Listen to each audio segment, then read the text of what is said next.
Bien, au cours de cette session, nous allons essayer d'approfondir le thème d'un nouveau modèle institutionnel pour le synode des évêques. La première chose à rappeler est que l'annonce de Paul VI en 1965 sur la formation du synode des évêques a mis fin à la discussion conciliaire sur un organisme qui assisterait le pape dans le gouvernement de l'Église universelle. Le 29 septembre 1967 a commencé la première session du premier synode des évêques, un événement qui a été organisé de manière plutôt administrative. 5 sujets de discussion ont été préalablement décidés: la défense de la foi, la révision du code de droit canonique, les mariages mixtes entre catholiques et orthodoxes, les questions liturgiques et aussi la formation dans les séminaires. Les questions concernant l'autorité hiérarchique de l'Église qui a convoqué le pape et les représentants des conférences épiscopales des nations ont été examinées. Pas de presse et pas d'implication du reste des fidèles.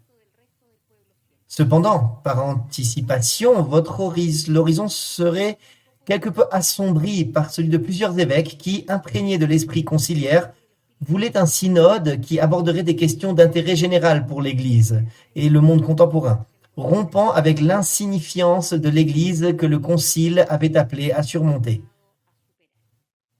Bien qu'au départ, ce premier synode en 1967 a été très bien accueilli, le synode lui-même n'a pas été à la hauteur des attentes conciliaires épiscopales. Pour certains, c'est devenu une réunion épiscopale qui présente ou a présenté une collégialité qui n'existe pas dans la pratique. Parce que certaines personnes se demandaient: que pouvons-nous penser? Pas à propos de Pierre ou le lien que Pierre a avec l'école et l'Église, s'il y a un corps sans pouvoir d'action, sans capacité délibérative, sans voix sur son extension, par exemple. Quelle voix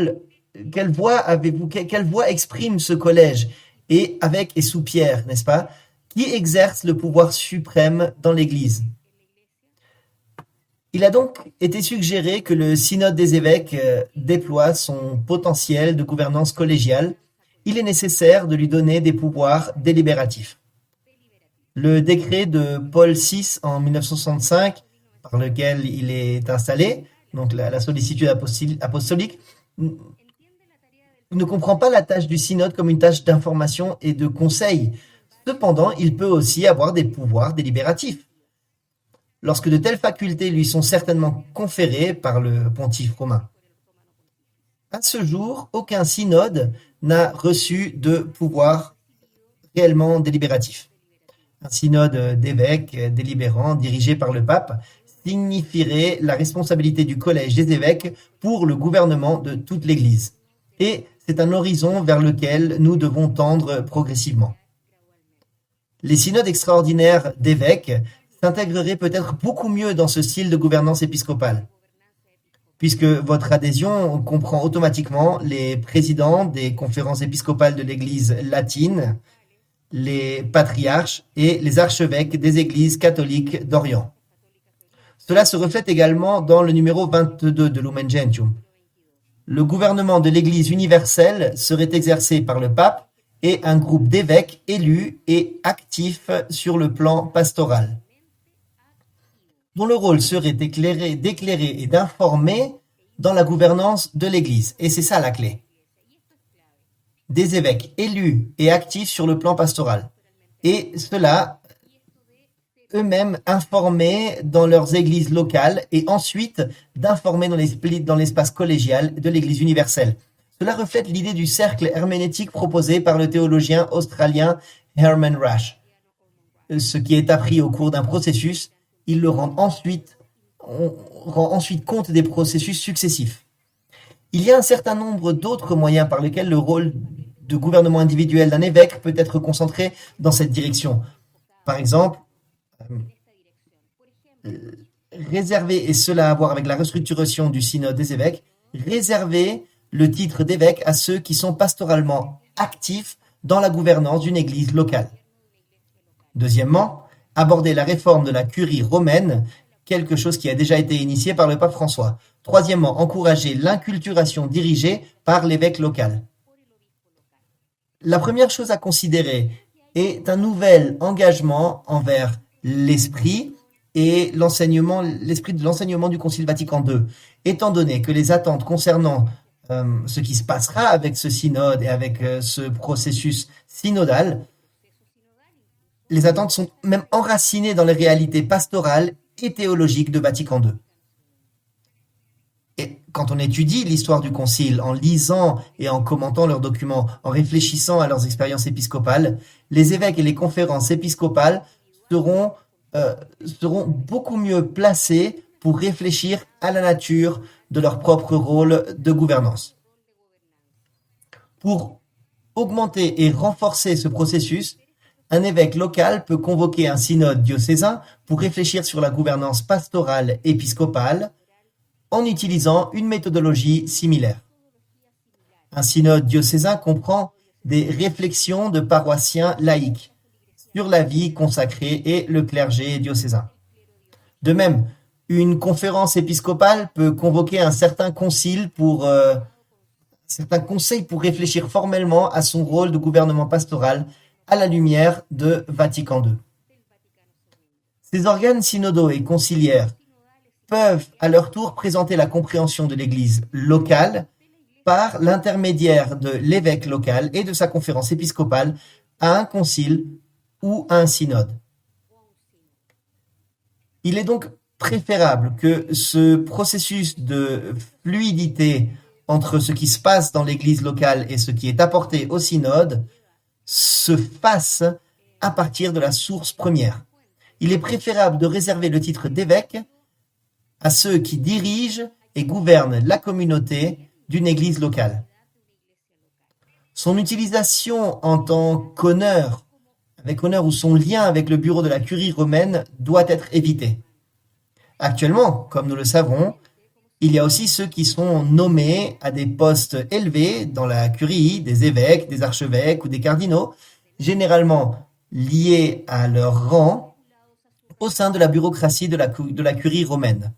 Cela soulève des préoccupations au sujet de l'application régulière de la loi et de la Constitution. La combinaison des fonctions ecclésiastiques, exécutives et législatives dans la même personne est en contradiction flagrante avec le principe de la séparation des pouvoirs. Quelque chose que nous avons vu très clairement dans les processus ecclésiastiques concernant les abus dans l'Église. Un problème, ainsi pour l'exercice du gouvernement des évêques locaux, c'est le rang épiscopal des membres de la curie romaine. Les membres de la curie légiférèrent. Ils utilisent leur pouvoir exécutif pour faire appliquer la législation et poursuivre ceux qui enfreignent cette législation, comme en témoigne l'action passée du dicaster de l'heure pour la doctrine de la foi. Cet organisme, étant une congrégation pour la doctrine de la foi, a agi à plusieurs reprises en tant que législateur, policier, enquêteur, procureur, juge et jury. Dans la société civile, cela serait considéré comme une violation de l'application régulière de la loi. En agissant de cette façon, précisément, l'ancienne congrégation pour la doctrine de la foi, comme d'autres dicastères, se considère comme le seul bureau de gouvernance. Et cela réduit l'évêque au rôle d'agent de son espace ecclésial local. Pourquoi un évêque aurait-il besoin d'exercer une gouvernance locale alors que la gouvernance a été exercée de manière centralisée? Alternativement, pourquoi un évêque prendrait-il le risque d'exercer une gouvernance alors qu'un organisme comme le dicaster pour la doctrine de la foi pourrait remettre en question son comportement?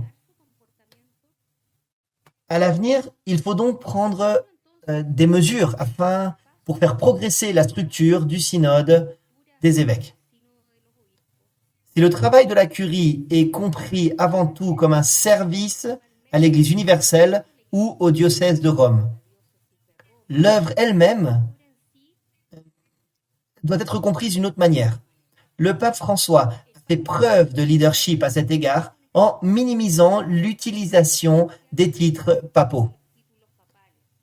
À son tour, si la curie romaine est considérée comme un service de soutien à l'Église locale, cela exige qu'il soit apprécié que l'évêque exerce sa fonction de gouvernement pastoral. Dans l'effort d'adaptation, il serait intéressant de dissocier le bureau de la curie de l'office épiscopal. Ce sont des choses différentes. Bureau de la curie romaine, bureau de gouvernance et magistère de l'épiscopat. Dissocier l'administration de la curie de l'ordination épiscopale ou même de la nomination en tant que cardinal rendrait encore beaucoup plus facile, par exemple, de destituer quelqu'un de son poste à la curie s'il n'est pas évêque ou cardinal. Cela signifierait également qu'aucun membre de la curie ne serait par office évêque ou cardinal dans les futurs conclaves.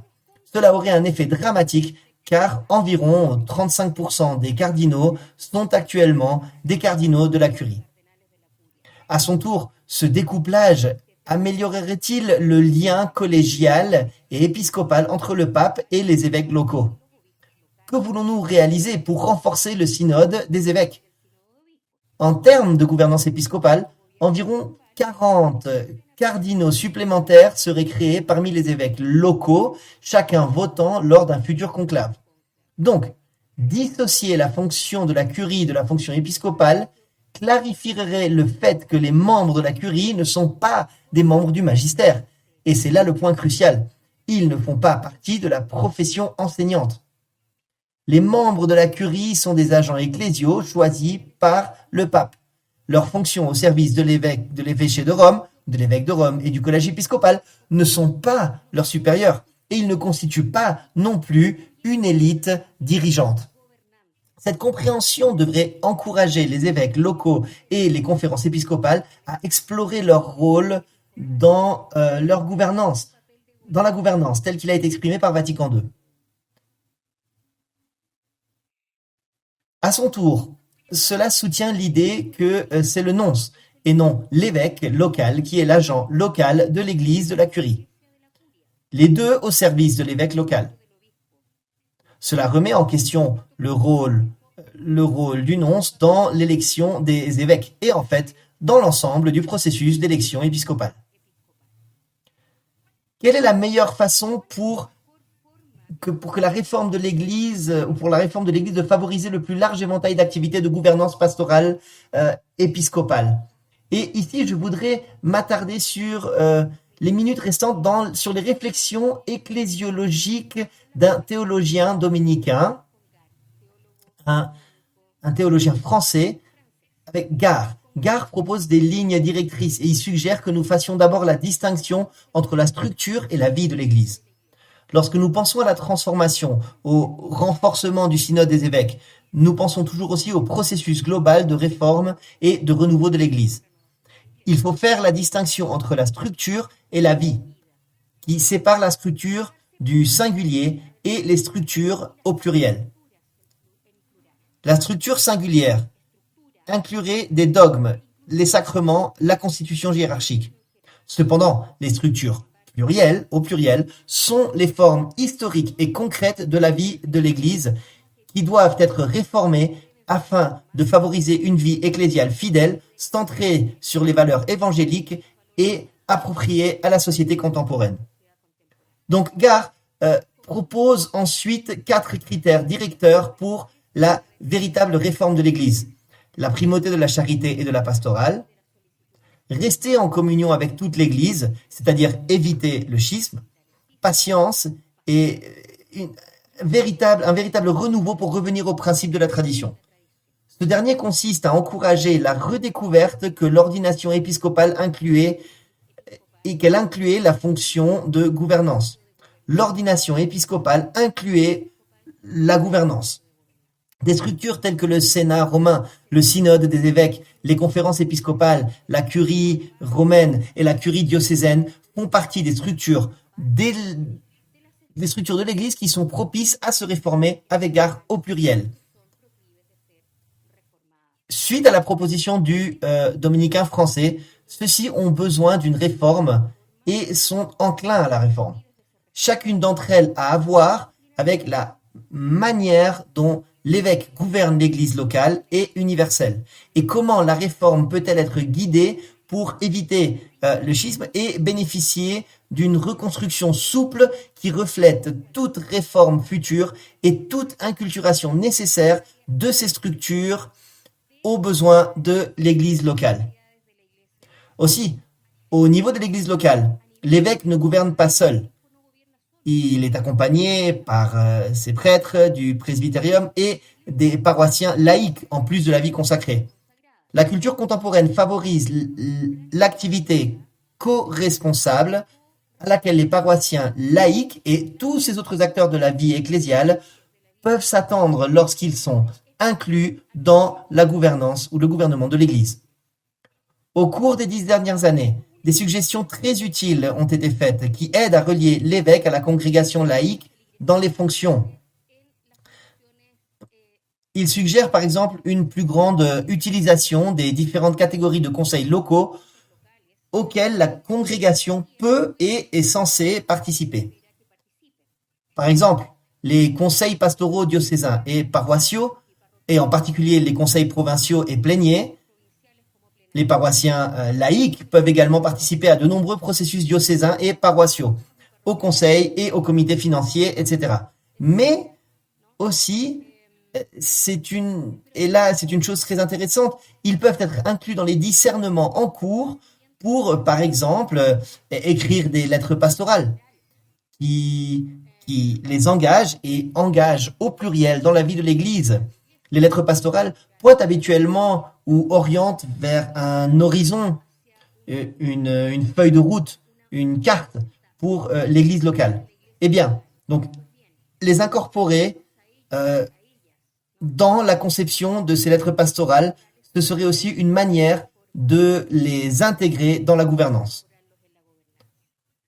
Dans la gouvernance épiscopale, l'inclusion de l'évêque bénéficiera de 3 facteurs de transformation. L'inculturation, le sens de la foi du peuple fidèle, le sensus fidelium, sensus fidei et fidelium, et la réception de la doctrine.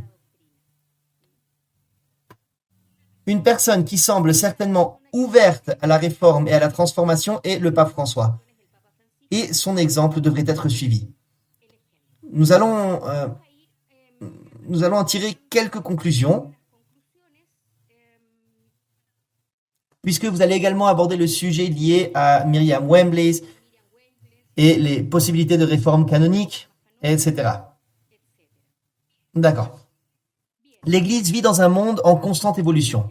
Le pape François souhaite encourager l'évêque local à conduire le changement dans l'Église universelle à partir de sa position de leader de l'Église locale. Il défie l'Église contemporaine dans le passé. L'Église universelle a érigé des remparts contre le changement et contre la transformation, en particulier au niveau de l'Église locale. Ce n'est plus acceptable. Le défi doit être relevé s'il peut être atteint. Et il peut être atteint en réfléchissant à certains des points suivants. Un leadership clair de la part de l'évêque local est nécessaire à tous les niveaux de l'Église. Direction des fidèles de l'Église locale, les fidèles laïcs et les clercs, de manière co-responsable. Avec la conférence épiscopale et au niveau universel, en utilisant une forme de synode délibératif renouvelé des évêques et basé à Rome. L'évêque a l'autorité de diriger et de gouverner l'Église locale. Et c'est l'Église locale qui doit être amenée par cet évêque au synode des évêques afin de mener correctement la vie de son Église. Pour cela, il doit consulter son Église. Il n'est pas possible de le faire autrement. Cela suggère qu'il est nécessaire d'investir de l'espace et du temps pour aider l'évêque à apprendre à bien gouverner et à bien diriger. La réflexion sur la gouvernance épiscopale favorisera également un débat public par opposition aux conversations privées romaines concernant l'élection des évêques. L'élection épiscopale dans ce cas comprendra une plus grande gouvernance locale des élections épiscopales qui pourra être assistée plutôt que pleinement dirigée par le nonce apostolique. Assistée et non dirigé. Réfléchir à la tâche épiscopale et en identifier les éléments clés aidera à identifier ceux qui ont déjà la capacité de diriger et de gouverner pastoralement et qui peuvent ensuite servir d'exemple aux autres. Le pape, certainement, avec un groupe de la curie, pourrait le faire, et en particulier avec le synode épiscopal, pourrait clarifier le rôle des conférences épiscopales et les épiscopales locales afin de les renforcer. Une clarification qui nécessite un temps de réflexion sur l'esprit précis du Concile Vatican II, de la part des évêques, des paroissiens laïcs et des conférences épiscopales qui sont liés à une volonté. Au nom de tous, comme l'a dit le pape François, il faut continuer sur cette voie. Le manque de réception de ce magistère, disons, a contribué au fait que les membres de la curie romaine et du collège épiscopal n'ont pas suffisamment apprécié l'esprit du concile. De plus, ils ont interprété les documents conciliaires de manière très hiérarchique, plutôt que de les considérer comme l'histoire d'un développement de l'événement. De nombreux membres de la curie lisent dans les pages du concile une histoire de discontinuité avec le passé. Mais ils n'ont pas compris que tous les conciles sont un mélange de continuité et de discontinuité. Enfin, la gouvernance épiscopale exercée telle qu'envisagée par Vatican II encourage l'Église locale et universelle à s'engager dans la société contemporaine, d'une manière pastorale, pour lui permettre d'être Église dans ce monde contemporain. Ceci, à son tour, encourage l'inculturation de la mission évangélisatrice par l'évêque du lieu, par l'évêque local, avec sa conférence épiscopale, qui s'appuie toujours de manière co-responsable sur le peuple de Dieu. Une nouvelle phase de mise en œuvre et de vision du Vatican II est la bienvenue, malgré la récupération par le magistère romain du ou de la gouvernance épiscopale. Le pontificat de François offre à l'Église contemporaine l'occasion de jeter un regard neuf sur ces questions et d'aligner la pratique de l'Église sur l'enseignement magistériel du Concile, sur le gouvernement épiscopal, toujours exprimé dans une tonalité pastorale.